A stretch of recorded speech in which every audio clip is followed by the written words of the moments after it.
Sin embargo, hemos detectado que se trata de una serie de políticos y empresarios que están defendiendo donativos millonarios. Me voy a permitir presentarle a 4 de los empresarios involucrados. El primero es Ernesto Zedillo, hijo del expresidente; Romárico Arroyo Marroquín, exsecretario de Agricultura de Ernesto Zedillo; Eduardo Solís Precia, dueño de la empresa ABC y quien recientemente fue vinculado a proceso por los delitos de robo, despojo y delitos en materia ambiental; y el cuarto, Eduardo Albor Villanueva, director de Dolphin Discovery, un empresario quintanarroense que ha tratado de evadir al fisco mexicano llevando su dinero a paraísos fiscales en las Islas Caimán, Islas Vírgenes Británicas, República Dominicana y Belice.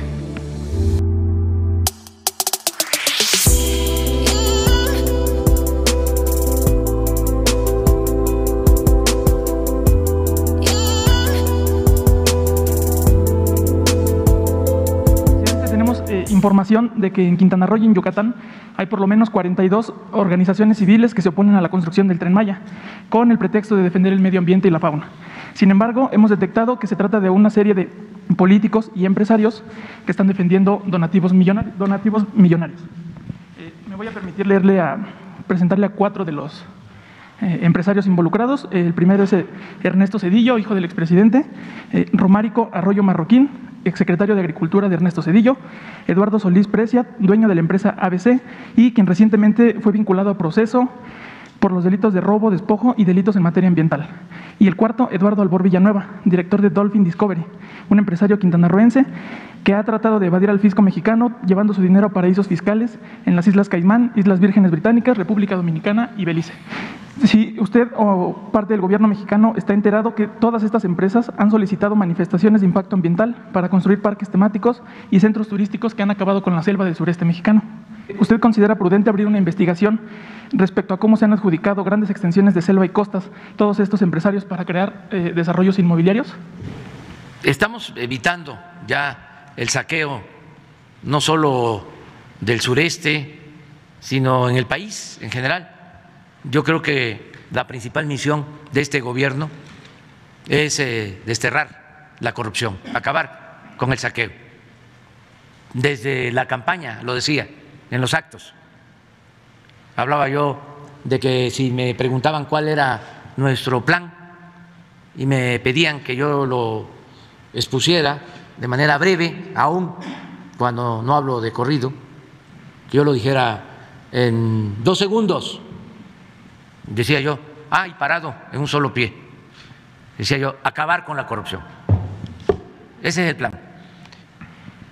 Y por eso, pues se vuelven ambientalistas y feministas y defensores de derechos humanos, todo lo cual omitían cuando de verdad desde el Estado se promovía la destrucción del territorio, la violación de los derechos humanos, el machismo, todo lo que ahora supuestamente defienden estos falsarios, ¿no?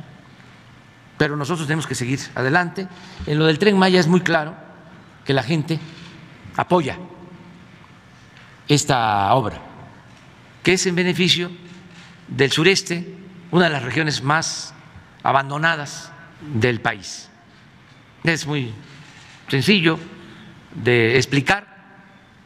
Durante el periodo neoliberal creció el norte 4% en promedio, del centro 2% en promedio, del sur sureste 0 en más de 30 años. Se dedicaron a sacarles las riquezas a los estados del sur y del sureste, sobre todo el petróleo. Durante todo el periodo neoliberal, de los ingresos petroleros se integraba el presupuesto nacional. De cada peso, 40 centavos del presupuesto provenían del petróleo, de Campeche, de Tabasco, de Chiapas. Y no se les regresaba nada. Se abandonó el sureste. Ahora es distinto, no se está abandonando el norte, no se está abandonando el centro, se está impulsando el sur para que el desarrollo sea horizontal y alcance a todos. Pero los corruptos, porque no hay otra palabra, lo que quieren es mantener el mismo régimen y están queriendo, hablando en términos de trenes, descarrilarnos, pero no van a poder. Se planea investigar las concesiones que hasta el momento tienen con la... O sea, en municipios como Solidaridad y en Felipe Carrillo Puerto tienen desarrollos inmobiliarios que están destruyendo parte de la selva y el subsuelo y todo lo demás, pero sí. Las siguen teniendo vigentes. Sí, no se va a realizar nada. Toda esa región fue tomada. Yo les comentaba de que Quintana Roo tiene que ver con una decisión de Porfirio Díaz para entregar grandes extensiones de tierras a sus allegados. Quintana Roo pertenecía, el territorio, a Yucatán, y con Porfirio Díaz se creó un nuevo territorio con las tierras de Yucatán. No dijeron nada los hacendados yucatecos porque ellos estaban siendo beneficiados con el auge del Enequén, y Porfirio Díaz les permitía tener esclavos, y por eso fue el progreso de Yucatán. Ese es el origen del Paseo Montejo, de las casas muy lujosas del Paseo Montejo, eran de hacendados. De ahí viene lo de la casta divina de Yucatán. Entonces, pues no les interesaba que la mitad del estado de Yucatán pasara a formar parte del territorio de Quintana Roo, porque además no estaba habitado o estaba habitado por comunidades mayas y no era mucha la población. Entonces, un hijo de Bernardo Reyes, un hermano del gran escritor Alfonso Reyes, tenía una gran extensión allá en Quintana Roo, entregada por Porfirio Díaz. Y ya también di a conocer de que la isla de Cozumel fue entregada al hermano del maestro Justo Sierra. Entonces, así se entregó. Pero era inhóspito, era malsano el clima. Se convirtió en prisión y allá llevaban a los opositores al régimen porfirista. Allá fueron, ya lo he explicado en varias ocasiones, los líderes de la huelga de Río Blanco, los llevaron presos, y el que llegaba allá pues ya no salía por las enfermedades y por el maltrato y la violencia. Allá hubo exterminio de indígenas, allá se fueron a formar los militares más represores, allá estuvo Victoriano Huerta, obtuvo el primer nivel, el primer grado como general, los condecoraban por participar en las llamadas guerras contra los mayas y contra los yaquis. Entonces, de repente pasó como lo de la selva lacandona, después que las llamadas monterías, que eran campamentos manejados por grandes comerciantes extranjeros, se dedicaban al corte de la madera, de la caoba, y sacaron muchísima madera, miles de trozos de madera, por el río Sumacinta hasta la costa. Y allí, en frontera, en las costas del Golfo, embarcaban toda esa madera a Nueva York, a Europa, porque estamos hablando de madera preciosa. Además, acuérdense de la rebelión de los colgados, de Bruno Traven. Un árbol de caoba no alcanza uno a abrazarlo, pero lleva su desarrollo 40, 50, 100 años. Entonces, había también esclavitud en las monterías, el famoso enganche. Se llevaban gente engañada a las monterías que les iban a pagar bien y ya no podían salir.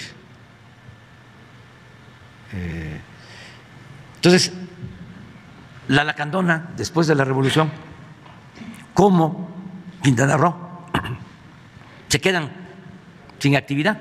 Todo lo que tenía de auge el río Sumacinta, en la parte alta de Chiapas, límites con Guatemala, que era como la gran avenida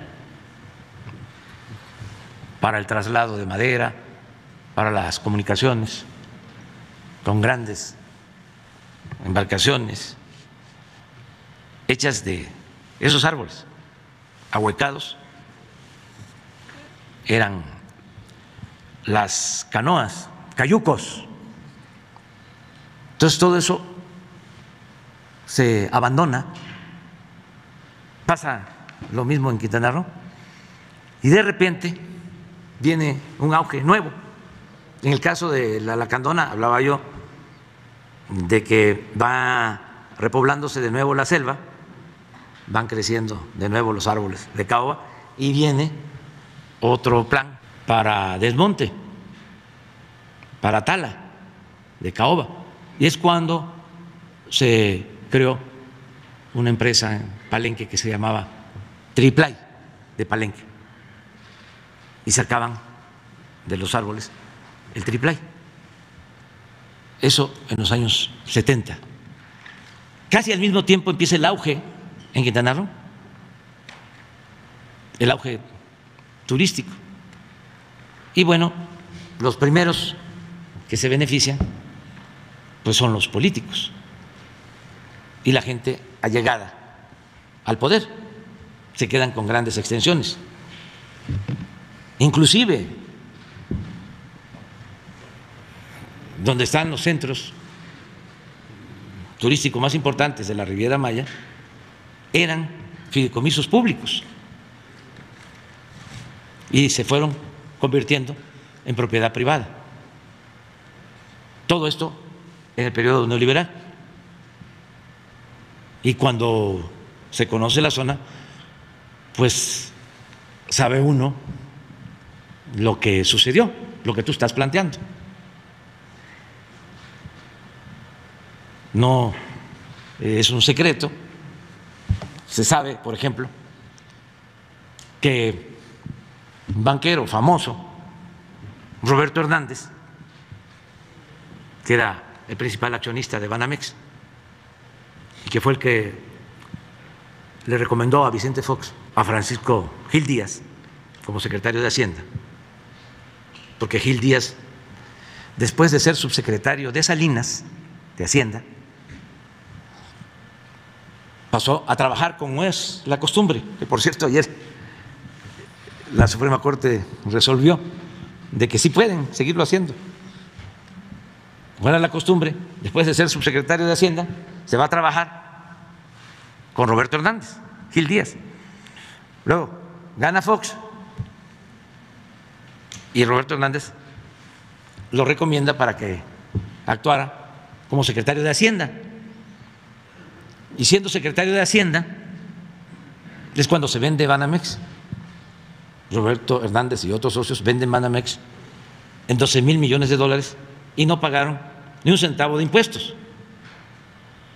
Bueno, el señor Roberto Hernández no lo culpo de nada, porque así era. Además lo digo por los jóvenes, porque esto no se sabe. El señor Roberto Hernández pues simpatizaba con Fox Y cuando gana Fox,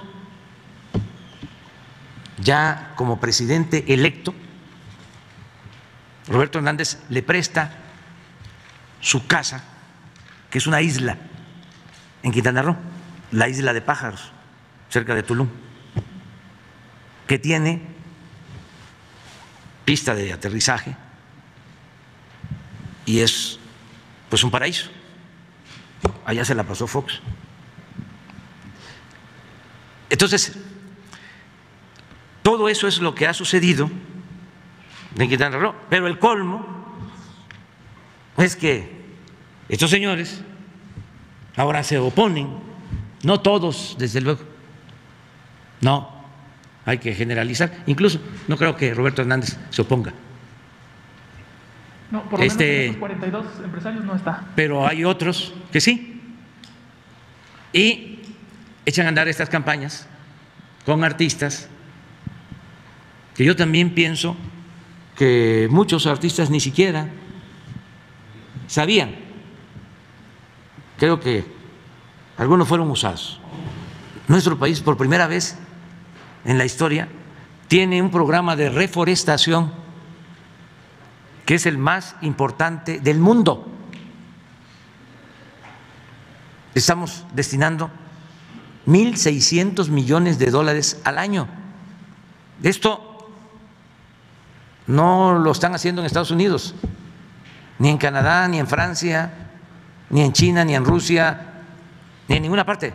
Sembrar más de 1 millón de hectáreas y sembrar caobas y cedros. Solo en los 5 estados del sureste por donde pasa el Tren Maya, más de 400,000 hectáreas. Chiapas 200,000. Pero en las zonas más cercanas al tren, en total 200,000 hectáreas. Ahí hay, en la región de Espujil, que es el municipio de Calakmul, como 6,000 sembradores que están recibiendo mes con mes un jornal para que cultiven, para que siembren sus parcelas, sus pequeñas propiedades. Cuando estamos más cerca de las ciudades, cuando ya no son campesinos, ejidatarios, ni pequeños propietarios, cuando ya son empresas inmobiliarias. Algunos, cuando se enteraron de que iba a pasar el Tren Maya, empezaron a comprar terrenos. Y ahora que se están definiendo los trazos, algunos le fallaron porque no va a pasar por ahí, y otros lo que quieren es atracar, robar. No quieren, por ejemplo, aceptar los avalúos y se amparan